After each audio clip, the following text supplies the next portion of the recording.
nessa aula, né, nós vamos falar sobre rotação de Faraday. A gente vai descrever esse efeito, um efeito interessante que aparece em qualquer material submetido a um campo magnético, né. A gente vai ver, vai fazer uma análise, né, matemática, né, de como a susceptibilidade elétrica do meio é influenciada pela ação de um campo.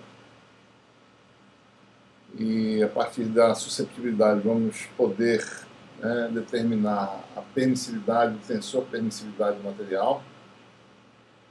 E com isso, utilizando as equações de Maxwell, né, vamos descrever os modos normais de propagação no cristal submetido a um campo.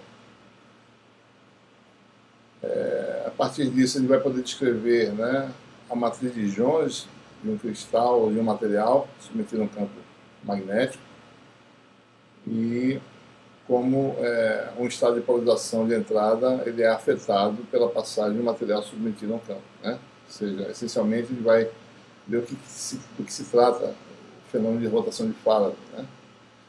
E vamos mostrar um exemplo, né, de dispositivo que opera baseado nesse fenômeno, que é o isolador óptico, né? Muito bem, a Faraday observando, fazendo experimento com alguns materiais, alguns tipos de substâncias, ele observou que o plano de polarização da luz, né, em 1845, ele rodava em materiais submetidos a um campo B, né? Então esse é o tipo de efeito que a gente quer tentar descrever usando um modelo simples, clássico, né, do oscilador, né? Digamos que você tem um material constituído de polos, né? Ou seja, um modelo bem simples, clássico, é um núcleo, né, e um elétron, né, ligado a esse núcleo por força de Coulomb, né, entre outros efeitos quânticos que ele não vai descrever aqui, mas vamos tentar modelar isso de forma clássica. A posição do elétron, como sempre, é o vetor da posição x. Existe um campo eletromagnético, né, cujo componente elétrica é dado pelo vetor E, né? Na realidade, esse campo aí ele o campo arredondado, né? Ou é arredondado, que a gente fala que é o campo variante no tempo, né? Então varia com o tempo, certo? Em geral, né? Você tem aí que esse material, né, e em particular esse dipolo, está submetido a um campo estático, né, B, e o campo elétrico tem componentes, né, X, Y e Z. Então vamos novamente modelar, né, você tem as forças que atuam aí no elétron, né, seriam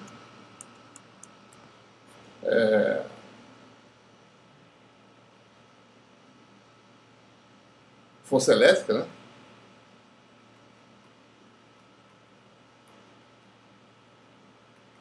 devido ao campo E.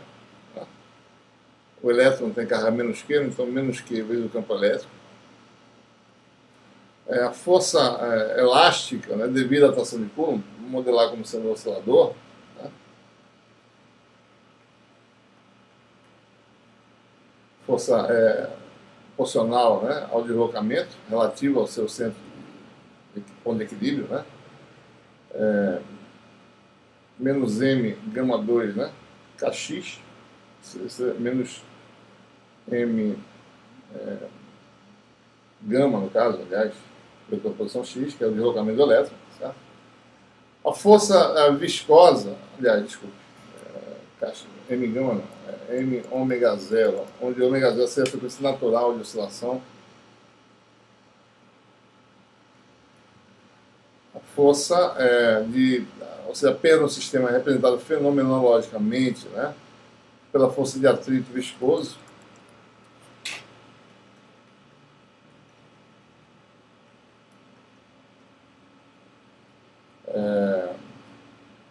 Menos m gama velocidade, né, velocidade do elétron, né, proporcional à velocidade, a gente escreve dessa forma, né.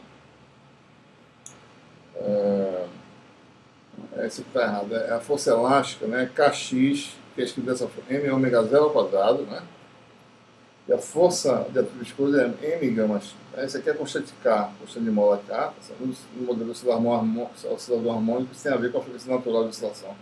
Então, esse aqui seria ômega zero ao quadrado, né? Então, e a força de atrito viscoso, e aparece uma força nova no sistema, né, que é a força magnética, né? Que é proporcional à velocidade, certo? Então, a força magnética que é QVB, né? QV vetorial B,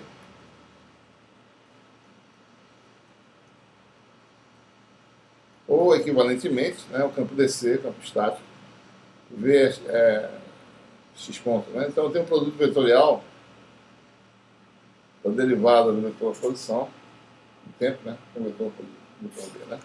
Então, a equação de movimento, né, fica aí, certo? Assume essa forma, né? A lei de Newton, massa de aceleração, força elétrica, força de atrito viscoso, que se propõe ao movimento, né? Força elástica, né? E a força magnética, né? Então, essa é a modificação. Em relação ao modelo que nós tínhamos anteriormente, na ausência de campo, esse termo aqui não existia, certo? Agora, ele existe, né? Então, nós temos essa nova equação.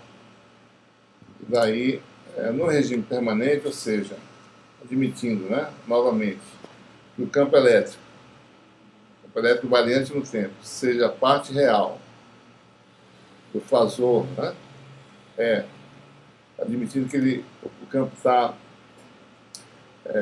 na frequência ômega, né, a fonte emite o campo eletromagnético na frequência ômega, monocromático, praticamente monocromático, vetor posição x, redondo, certo? No caso, né? Eu vou botar aqui no x meio arredondado, para diferenciar do fasor x, parte real de x, né? Fasor exponencial de j ômega t.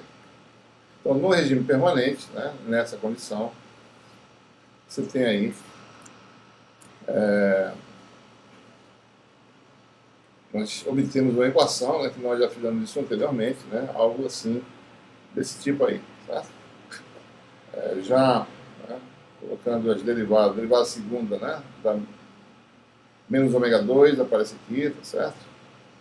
Derivada primeira, né, j ômega com menos da mais, j ômega gama e assim por diante. Então, essa é a expressão que nós temos, e é a partir dessa expressão que a gente vai obter o momento de polo, tá certo? Né?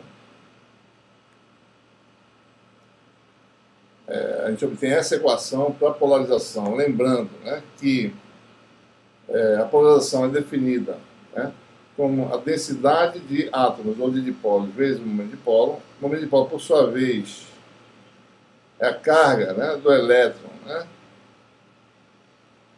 é a carga positiva vezes a posição do elétron em relação à carga positiva no sentido oposto, certo? Daí isso aqui. E, na realidade, o momento de polo seria uma carga positiva, uma carga negativa, né? Seria da carga negativa para a carga positiva, né? Como o nosso vetor posição é para baixo, né? Da carga positiva para negativa, então a gente tem sinal negativo aqui na frente, né? Então, o x está na equação anterior, certo? Multiplica a equação por menos Q, tem um momento de polo. Daqui nós obtemos aí a polarização multiplicando por N, né? E a gente representa, né, como a gente vai ter uma equação envolvendo componentes, né, a gente observa que isso aqui veio do produto vetorial do vetor posição x, né, isso que aparece o P aqui. Então a gente vai representar matricialmente as grandezas elétricas, né, em termos da correspondente representação em matriz coluna de P, né, tem 3 componentes em princípio, né. A mesma coisa para o campo elétrico, né. Você tem aí o campo elétrico também representado como uma matriz coluna, então nós temos uma equação matricial na realidade, né? Lembrando que P, por sua vez, também vai ter uma representação, né, em termos de matriz coluna, né? Então a gente pode aí escrever, obter dessa forma, né, no fundo o que a gente está obtendo é uma expressão o tensor susceptibilidade elétrica da equação anterior, né? No fundo, quando ele faz isso, ele vai obter uma relação entre essa matriz coluna e essa matriz coluna aqui, influenciada pelo vetor campo magnético, né? Pelo vetor densidade de fluxo magnético dele. Né? Então, nós temos aí, a gente pode escrever, então, depois de alguns cálculos, né? Que a susceptibilidade elétrica tem esse formato, é uma matriz. Isso aqui não é uma matriz 2x2. Os elementos dessa matriz são matrizes. Né? Por exemplo,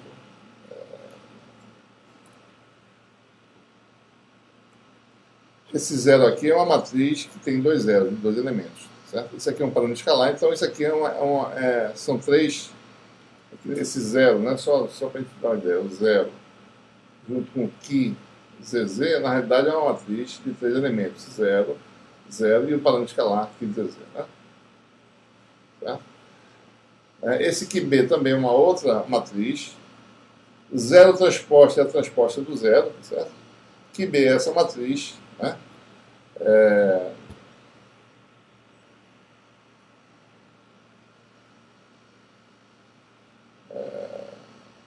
QB, né? É uma matriz 2x2, tá? Que tem esses parâmetros aqui, né? Ômega é a frequência do campo, ômega é um parâmetro, né? Chamada frequência de Larmor, ômega P é a frequência de Planck, esses parâmetros estão aqui definidos, né? Aquele parâmetro que nós já discutimos anteriormente, NQ2 sobre M são 0. Ômega B é a chamada frequência de Larmor, né? Que é essa razão Q sobre M, né? Vezes B, classicamente, né? A mecânica quântica corrige essa relação, certo? Uma correçãozinha, né? Depende de efeitos relativísticos e efeitos quânticos. Então isso aqui tem uma correção, mas o que importa é que a frequência é proporcional ao campo B. Né? Então essa frequência ômega B é o parâmetro mais importante para essa equação. E o parâmetro G é o denominador da função lorentziana, né? A famosa função, né? Diferença dos quadrados da frequência natural e frequência aplicada, e produto da frequência natural, frequência aplicada e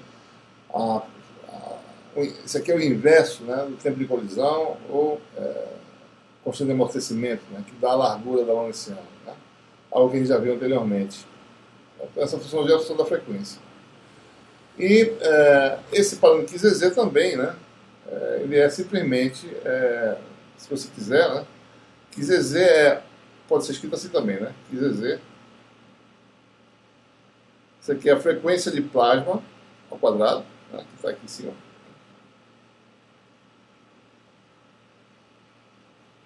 Que é um termo que aparece também nessa análise que a gente faz quando a gente, na ausência de campo, a gente já fez isso antes. E no denominador aparece quem, né? Aparece simplesmente o G, né? Certo? É importante observar que longe de uma ressonância, longe de uma dessas ressonâncias, o G é da ordem, né? Certo? E longe da parte onde se tem altas perdas, né? A ômega é muito maior que gama, o G é da ordem do quadrado da frequência do campo, certo? Se você desprezar isso aqui em relação a ômega, né? Se isso aqui é da ordem também da frequência, né? Isso aqui é da ordem mais ou menos de 1, certo? Tipicamente, né? Esse número aí, certo? Só para dar uma ideia, né? Uma estimativa assim, em primeira ordem, de ordem de grandeza. Né? Esse Ki ZZ é um parâmetro escalar, seria da ordem de 1. Então, uma vez fazendo toda essa aula, a gente obtém, em resumo, né?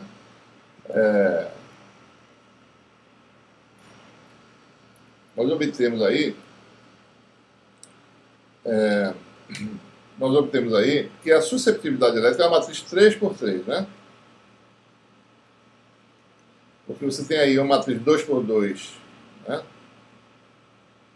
Do QB, uma matriz coluna 0, que é essa aqui, o zero transposto, né? Isso aqui é o 0, 0, a transposta do zero coluna, né? 0, 0, aqui 0, 0, e aqui aparece o Ki ZZ, né? Certo? Então você tem aí no fundo uma matriz 3x3 representada de forma mais compacta. Dessa forma, obviamente, o que vai importar muito para a gente é esse termo aqui, essa matriz 2x2, que é o QB, né? Que está aqui, certo?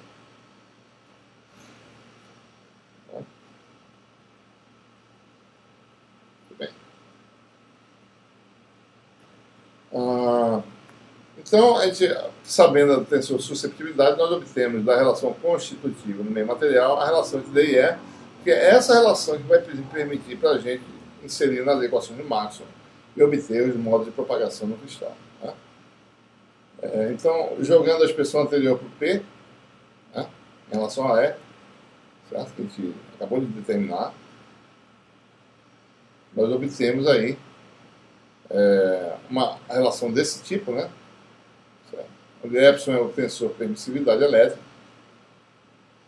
né? Vai ter uma forma parecida com a susceptibilidade, vai ter uma matriz 2 por 2, um parâmetro escalar associado, terceira com o elemento 3T da matriz, que é um epsilon de ZZ, o zero, que são dois zeros, né, verticais, e dois zeros dispostos horizontalmente, né, o zero transposto. Certo? Esse epsilon ZZ, obviamente, né, a permissividade relativa, observe que o epsilon zero, a constante da permissividade do vácuo já está aqui. Então, esse aqui é 1 mais QZZ, que a gente acabou de falar na tela anterior. E o epsilon B simplesmente é a matriz de identidade 2 por 2, né, mais aquela susceptibilidade 2 por 2 que a gente acabou de falar. Né? Certo? Então, essencialmente, o parâmetro de importância que é influenciado pelo campo é o epsilon B, né? Cuja expressão pode ser derivada e está nas notas de aula. Certo? Bom, então, sabendo a relação, né, entre D e E,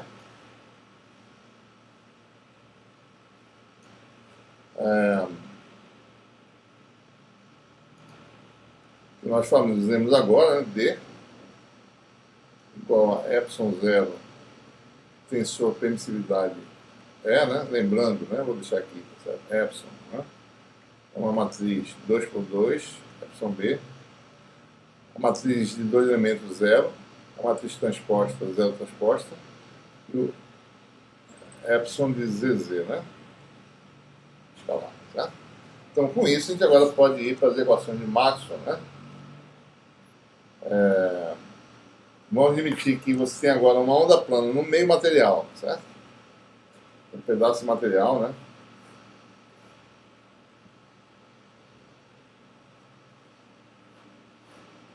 Submetido a um campo B, na direção Z, essa seria a direção de propagação. Então você teria aqui X, né? Y.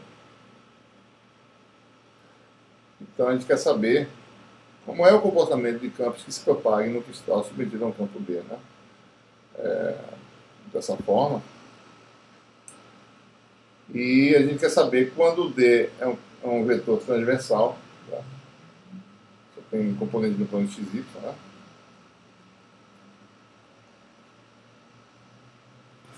Melhor, né? Forma matricial, né?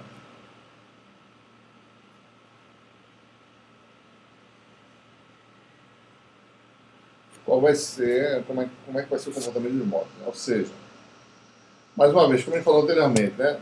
Estamos naquela situação em que o nosso meio é sem perdas, não existem perdas, a menos daquelas funções, as perdas de defasamento entre polarização e campo elétrico, que estão representadas fenomenologicamente em termos do parâmetro gama, né? Quer dizer, então não é nem sem perda, é um meio não condutor, né?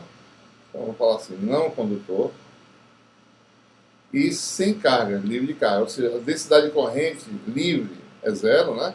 E a densidade de carga livre é zero. Então as equações de Maxwell ficam equações aí homogêneas, né? E que a gente quer saber ondas planas no material, como é que elas vão se comportar. Certo? Então, primeiro que é na ausência de carga, divergente D igual a zero, né? E se a propagação é na direção Z, o vetor D tem que ser um vetor transversal para satisfazer essa equação. Né? Certo? Essa é uma condição, né? É fácil mostrar que se a propagação na direção Z, essa equação de divergente D igual a zero leva a essa forma aqui, onde D0 é um vetor no plano XY, né? Ou seja, sua representação matricial em vetores coluna. Vetor coluna é dessa forma. Dessa relação D epsilon E, lembrando que D não tem componente Z, né? Da mesma forma, né? Se você usar a equação matricial, se dz igual a zero, Z também vai ser zero. Então, E também é algo desse tipo aqui. Então, nós temos aqui um parâmetro a ser determinado, que é esse índice de refração N. Né? Nós não sabemos quem é. Certo? Então, E0 é um vetor aí no plano, né? Representado dessa forma. Então, esse aqui é uma matriz de 3 elementos, onde o terceiro elemento é 0. Né?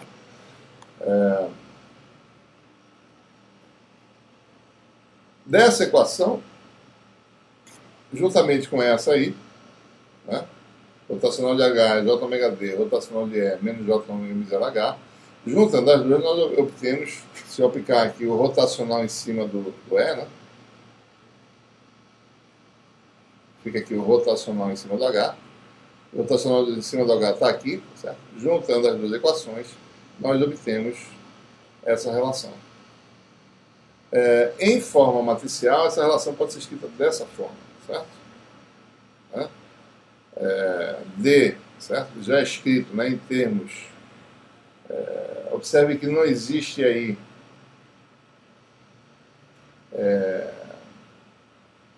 os vetores são vetores no plano, né? Então no fundo ele só está olhando para as componentes XY dos vetores. Aqui é o K0, o K0 é a frequência sobre a velocidade da luz no vácuo, né? Que aparece aqui. Aqui esse parâmetro é o operador nabla em forma matricial transposto, né? Então é uma matrelinha, DDX, DDY, DDZ.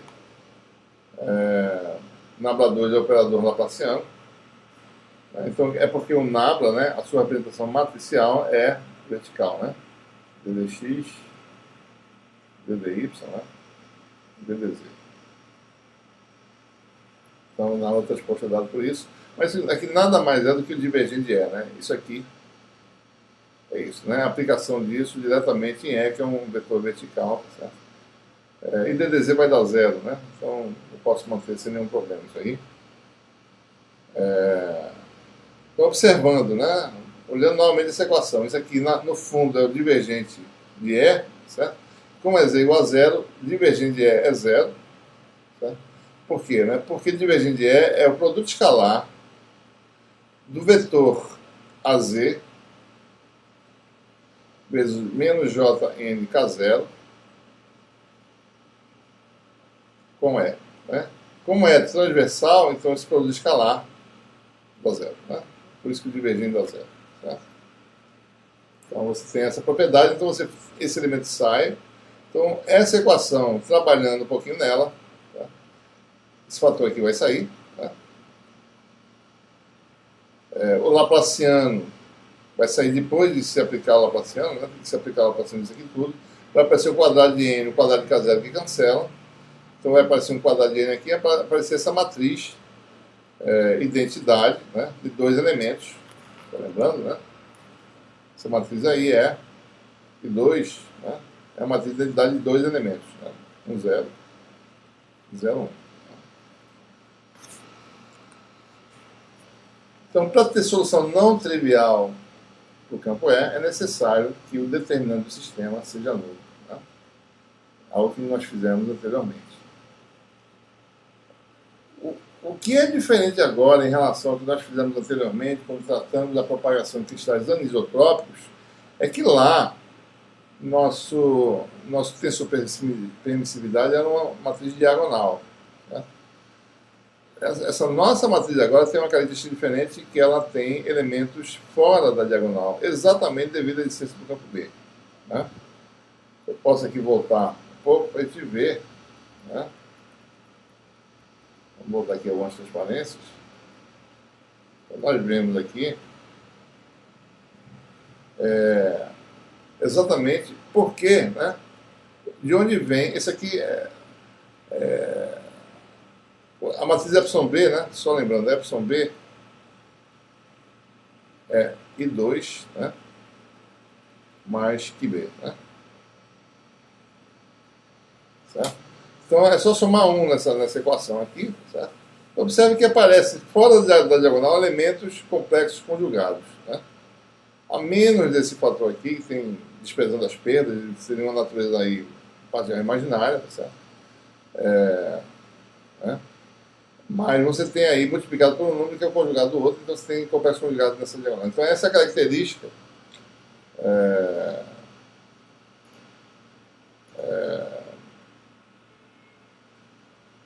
deixa eu ir para o próximo slide aqui. Deixa eu ir para outro slide aqui, acho que é o 9. Acho que é o próximo. Next. Outro slide 10. Deixa eu ver se é esse aqui. Exatamente onde nós estávamos, né? Então nós obtemos essa equação, né? Que para ter solução não trivial, determinante, né, da matriz do sistema tem que ser 0. Né? E com isso nós determinamos as soluções para N. Né? Uma equação desse tipo. As soluções para N positivo são 2, que dependem de B. Tá? E observem a característica principal da solução. Né? Aparecem os parâmetros já conhecidos, aquele fator G, que é o denominador da função lorentziana, e aparece aqui ômega B, menos ou mais. Né? Lembrando que o ômega B é linear com o campo B. Né? Na ausência de campo, isso aqui desaparece, não existem duas soluções, existe apenas uma. Né? Ômega P ao quadrado sobre G. E observe que se eu trocar o sentido do campo aplicado, eu mudo, né, uma solução se transforma na outra, certo? E vice-versa. Né? Isso é características interessantes da solução.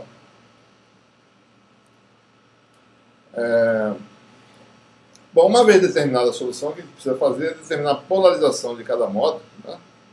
Qual é o procedimento? A gente pega o valor de N obtido, são duas soluções, joga na equação do sistema, né, e obtém a polarização do campo. Então aqui estão as duas soluções já jogadas, né? Essa aqui é a equação que se obtém, certo? E as soluções a gente vai chamar de E mais e E menos, para a escolha de sinal mais e menos. Né? Então para mais a gente vai ter uma solução, e para menos vai escolher a solução menos. Essencialmente, uma vez que o determinante deu 0, quer dizer que uma equação é a réplica da outra equação. Né? Então no fundo só precisa de uma dessas duas linhas para determinar qual é a relação entre componentes dessas soluções, desses modos normais. Né?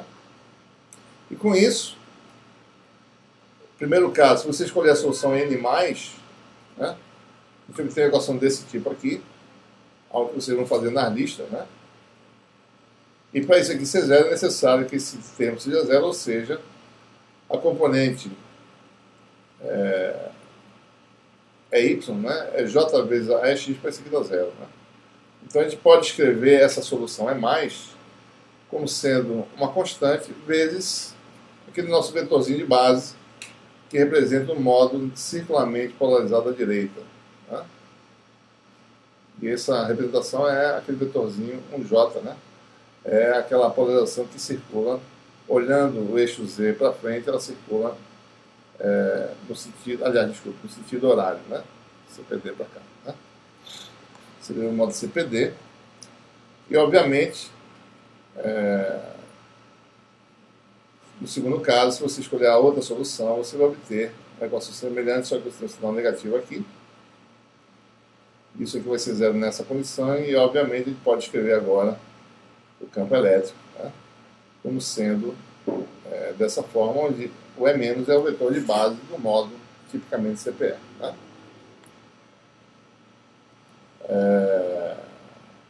Aqui vocês têm, deixa eu voltar aqui, só lembrando vocês como é que esses módulos se comportam, né? Isso aí é um modo, mostrando aí o modo CPE como é que é, né? Alguém já falou anteriormente. Então, o plano de polarização da onda gira. Se você olhar no plano Z constante, se você tirar uma foto, né, no espaço, você vai ver a polarização variando, né, de forma periódica, né, no espaço. Né? Você tem uma foto, você num determinada questão de tempo, né, você veria esse tipo de coisa. Né? E aí você vendo a evolução do tempo, em vários pontos do espaço, no modo CPE. Certo? Muito bem.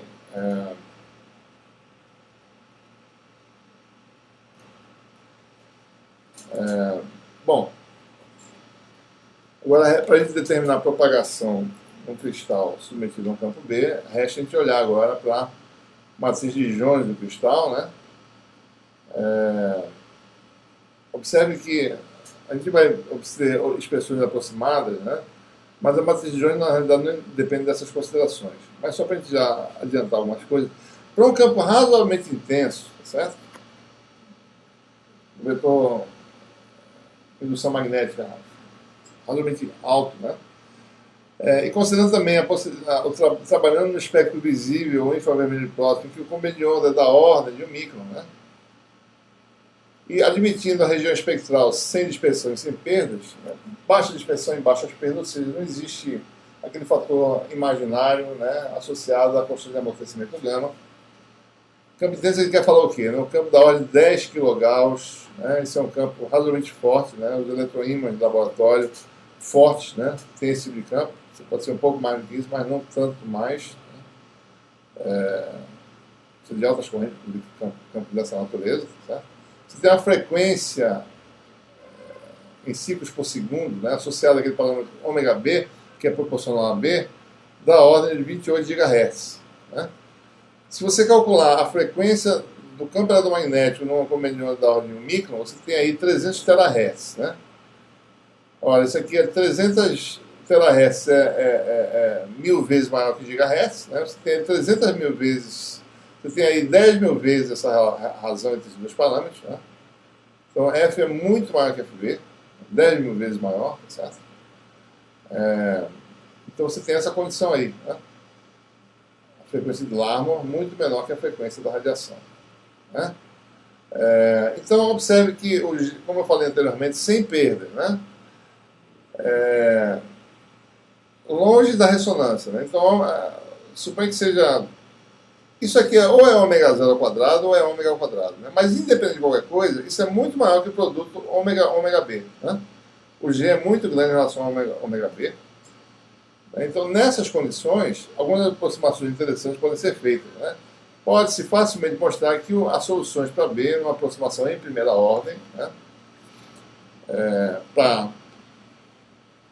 a pequena modificação de observação devido ao campo aplicado, é muito pequena em relação a N0, certo?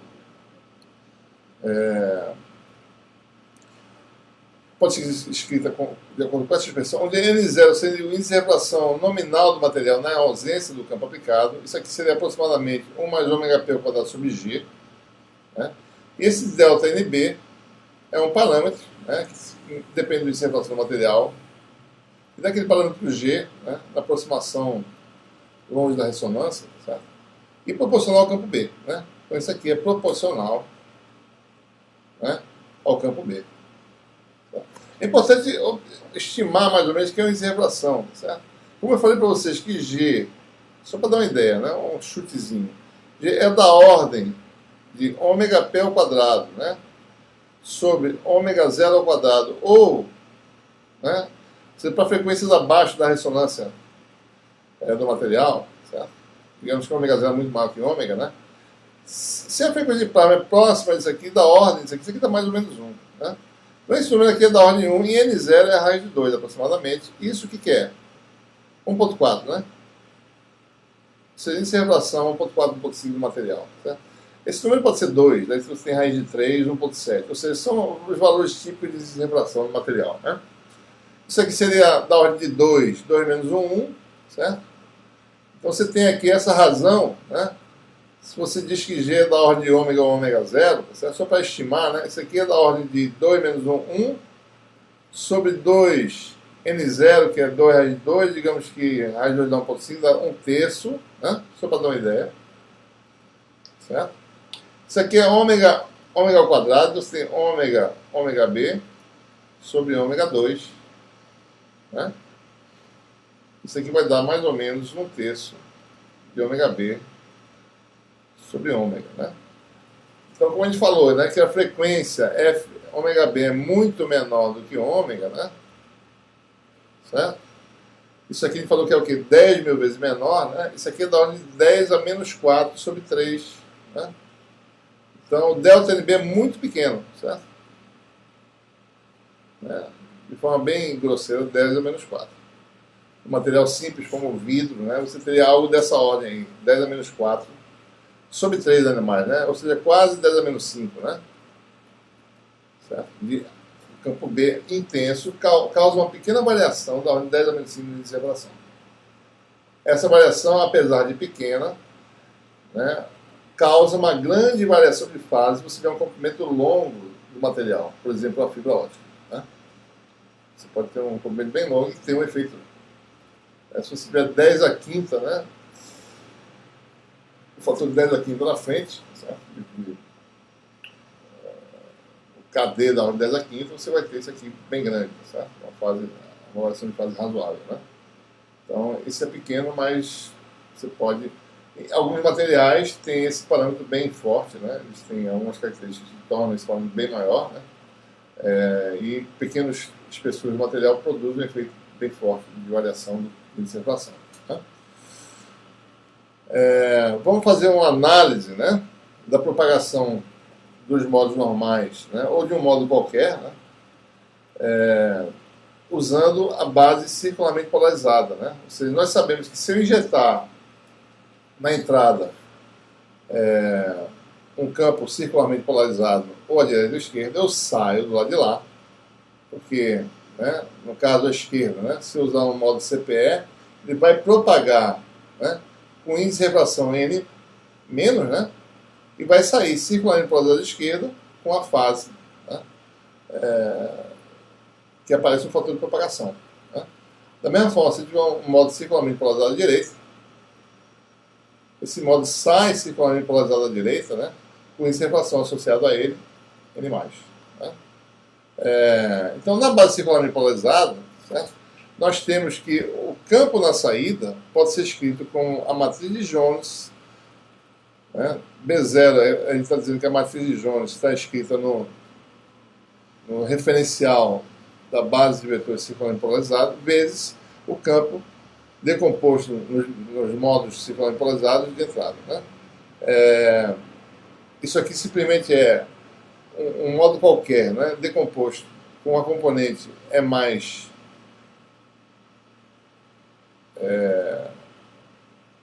no modo CPD, né, e é menos no modo CPE. Isso aqui é o campo de entrada, tá certo? Componentes é mais e é menos. Na base é mais, né, e é menos. Então ele tem um conteúdo, ou seja, se é menos for zero, o meu campo de entrada é totalmente CPD. Né? Se é mais for zero, o meu campo de entrada é totalmente CPE. Se você tiver dois, você tem um conteúdo de um ou de outro, mas cada modo desse sai exatamente, né, do outro lado, tá certo? Ou seja, o modo CPD, ele sai com o fator de propagação dado para essa expressão. Tá? Isso aqui só quer dizer o quê? Né? Isso aqui só quer dizer que é mais linha, né? A componente CPD de saída é esse fator aqui, né? D é a espessura do material, né, vezes é mais na entrada. Né? Certo? Então é isso que quer dizer, essa relação aqui. Da mesma forma, né, M no linha, a componente CPE na saída, o segundo elemento do vetor coluna, é exponencial de menos J, isso aqui é N+, né, no caso. N menos, caso 0D, é menos. Né? Certo? Então,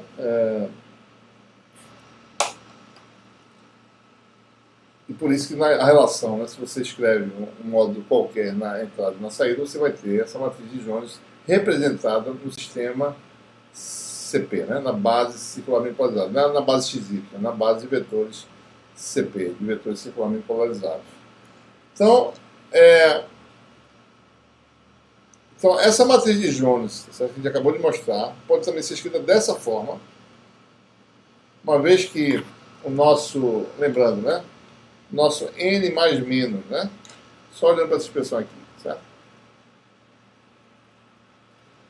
É N0, né, mais ou menos delta N, eu chamei acho que delta NB, né? Então você vai ter aí um fator comum aos dois, tá certo? Então quando você fizer N0 vezes K0D, né? Então você vai ter N0 K0D, vai aparecer, e delta NB K0D. Tá? Então você vai ter uma fase média, na gama, certo? Mais ou menos, né? Uma diferença aí que a gente está chamando aí, no caso, a fase média K0N0D. E esse parâmetro φB é exatamente, tá certo? O que a gente chama do ângulo de rotação de fase. É exatamente, ele existe devido à diferença de início produzida pelo campo B. Né? É o K0 delta NBD que a gente está aqui mostrando, né? Certo? É exatamente esse fator aqui, mais ou menos φB, né? Então, esses fatores são o quê? Né? Exponencial de menos J gama mais ou menos φB. E por isso a gente pode escrever essa matriz de Jones com esse formato aí. E aqui você tem um ângulo de rotação de fase, já vai entender por que é rotação de fase, né? Só antecipando o nome desse parâmetro. Certo? Então, se você tem um D grande, né? Certo? Você vai ter, isso aqui é 10 a menos 5, como eu falei anteriormente, para um vidro convencional, certo? Isso aqui pode ser um número razoável, né? Dependendo do tamanho, né? Da espessura ou do comprimento de propagação dentro do meio. Certo? Muito bem. Então, nós temos aí um sistema de laboratório, certo? Que estava aqui desenhando agora há pouco, né? A gente quer propagar um sistema no seu cristal, tá certo? Ele é representado na base XY, né? Ou seja, o campo transversal na base XY. Né? Para ele poder representar, determinar o que vai acontecer na saída, a gente vai pegar essa base, um campo na base XY, né? Representar ele na base XY, botar XY aqui embaixo para dizer que ele está na base XY. A gente tem que decompor esse campo, representá-lo na base circularmente polarizada, propagar no cristal e depois de propagar, voltar, ver quem é a saída, né? Quem é o campo na base XY de saída. Né? Então isso requer o quê? Né? Decompõe cada componente na base circularmente polarizada, tá? E determina a saída. Ou seja,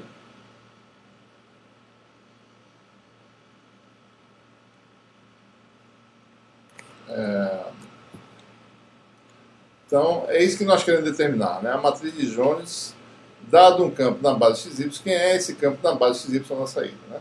Então requer o quê? Primeiro, a gente tem um campo na base XY, tá? A gente decompõe esse campo na base circularmente polarizada, propaga esse campo e retorna para a base XY novamente. Então a gente tem uma nova matriz, certo?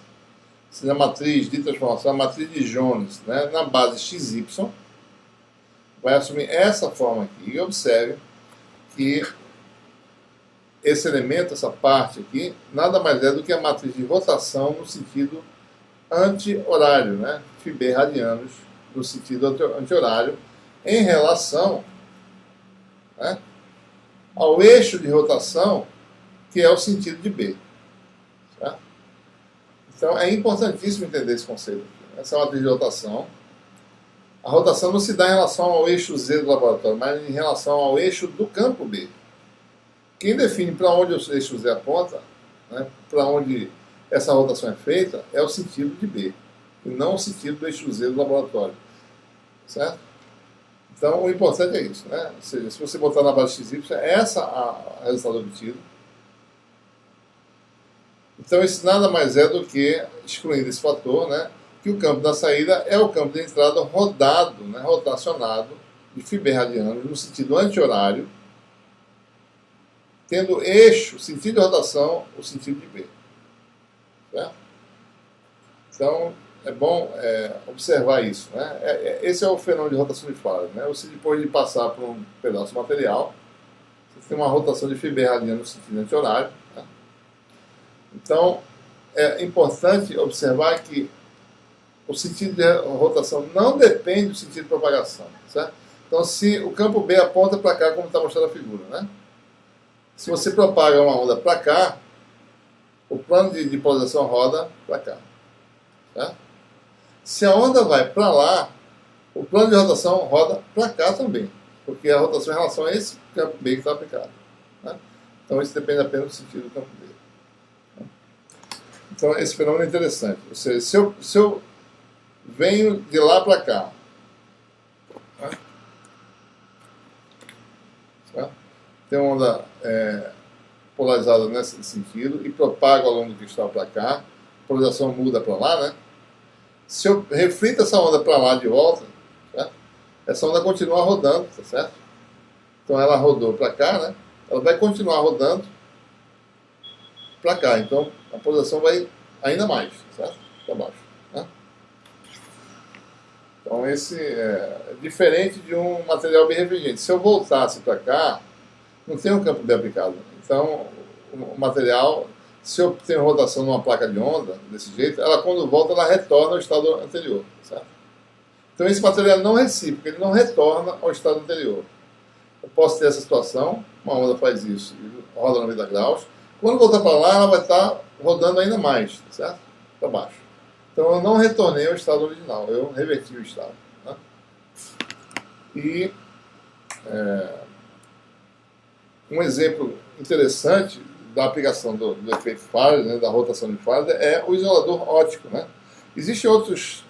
essa não reciprocidade de materiais submetidos a um campo B é importante também na região de micro-ondas, né, onde existe fenômeno de absorção ressonante, né, devido ao efeito de ressonância ferromagnética, que uma onda com a polarização, por exemplo, circularmente polarizada para um lado, é absorvida numa direção e não é absorvida se ela estiver com a polarização rodando em outro sentido. Né? Então esses efeitos não recíprocos são observados em micro-ondas. Né? O efeito Faraday também é usado em micro-ondas, mas também é muito usado em ótica para fazer isoladores ópticos. Né? Você observa, por exemplo, essa configuração, que você tem um cristal submetido a um campo B, ou um material qualquer, certo? De alta ângulo de rotação de Faraday, para dar pequena espessura. Certo? Então você vem com a onda vindo aqui para cá, né? Com uma polarização arbitrária, você polariza a onda com um polarizador e utiliza um cristal cujo ângulo de rotação de Faraday é π sobre 4. Na saída tem um polarizador orientado com eixo de polarização a 45 graus, né, em relação ao polarizador de entrada. Certo? Então, quando essa onda passa no cristal, ela roda, né, devido ao efeito de ser calculado exatamente para dar π sobre 4, ela roda com eixo de polarização coincidente com o polarizador de saída e, consequentemente, a onda passa totalmente e vai-se embora para excitar a sua célula de excitação, ou o que quer que seja. Né? Esse feixe de luz vai ser usado para estimular algum gás ou algum sólido ou interagir com a matéria. Certo? Então a onda passa completamente, né, polarizada. Se você considerar agora a propagação no sentido, aqui o sentido B, no sentido oposto, a onda, qualquer que seja a polarização, vai ficar polarizada nesse eixo. À medida que ela passa para lá, ela continua rodando no mesmo sentido. Ela está a 45, quando chega lá vai estar a 90 graus e ela vai ser absorvida pelo polarizador de entrada. Né? Então, nada volta para a fonte. Então, isso é feito para proteger os lasers, né, de instabilidade devido à reflexões advindas, né, da sua região de excitação. Qualquer coisa que venha daqui não vai influenciar a sua fonte que está emitindo a radiação. Geralmente um laser tem uma cavidade, né, e essa cavidade fica instável se você injetar, né, a própria luz, né, com defasamentos diferentes, tá certo? De volta na cavidade. Então isso é feito para proteger, né, para reduzir a instabilidade da fonte. Certo? Então é um exemplo típico de aplicação do fenômeno de rotação de Faraday. Com isso nós concluímos essa aula e qualquer pergunta, entre em contato. Valeu.